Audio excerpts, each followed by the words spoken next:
One of the most iconic moments in World War II history came when a military leader made a promise that would shape the fate of an entire nation. That leader was General Douglas MacArthur, and the promise, well, it was simple yet powerful: I shall return. But what led to this historic vow, and how did MacArthur fulfill it under impossible circumstances? Stick with me as we dive deep into the story behind MacArthur's promise to the Philippines, and don't forget to hit the like and subscribe button for more exciting videos like this. December 7, 1941. Japan launches a surprise attack on the U.S. Pacific Fleet at Pearl Harbor, throwing America into war. The Philippines wasn't spared. The Japanese advanced swiftly, and within months, MacArthur's forces were overwhelmed. Despite their best efforts, the tide was turning in favor of the enemy. General MacArthur had long anticipated Japan's aggression. As the commander of U.S. forces in the Pacific, he'd been preparing the Philippines for a possible attack, but even he couldn't predict the ferocity of the assault. By early 1942, it was clear that American forces in the Philippines were outnumbered and outgunned. On March 11, 1942, after months of grueling battles, MacArthur was ordered to leave the Philippines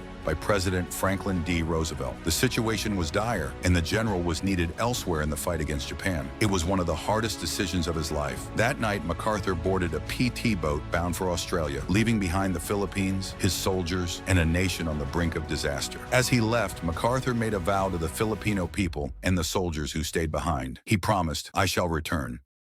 I said to the people of the Philippines whence I came, I shall return. But why did he say it? Was it just a comforting promise, or did it symbolize something much deeper? MacArthur's ties to the Philippines were personal. In the 1930s, he had served as an advisor to the newly formed Philippine government, helping to build its military forces. By 1941, MacArthur had developed a bond with the Filipino people and their military leaders. He wasn't just in American islands and taking less defended ones as bases. It was a slow but steady process. But MacArthur's determination never wavered. He focused on reclaiming the Philippines, the strategic hub of the Pacific. After 2 years of intense fighting, MacArthur's forces finally landed on the Philippine island of Leyte in October 1944. The moment he set foot on Philippine soil, he said those famous words again, I have returned. It was a moment of triumph, not only for MacArthur, but for the Filipino people who had endured years of Japanese occupation.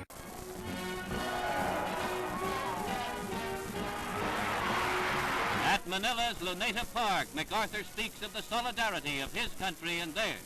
He says that both stand together just as firmly as before, and that if their nation should have to fight again, America will again be at their side. MacArthur's return marked the beginning of the end for the Japanese in the Philippines. The Filipino people poured into the streets, cheering, celebrating their liberation. For them, MacArthur wasn't just a military leader. He was their liberator, the man who kept his promise when others doubted. Of course, MacArthur's work wasn't done. The Battle of Leyte Gulf, one of the largest naval battles in history, was fought shortly after MacArthur's landing. The Japanese Navy attempted to stop the Allied forces from securing the Philippines, but they people, and that, my friends, is a story worth remembering. Thanks for joining me on this journey through history. If you found this story inspiring, don't forget to like, share, and subscribe for more amazing tales of courage and leadership.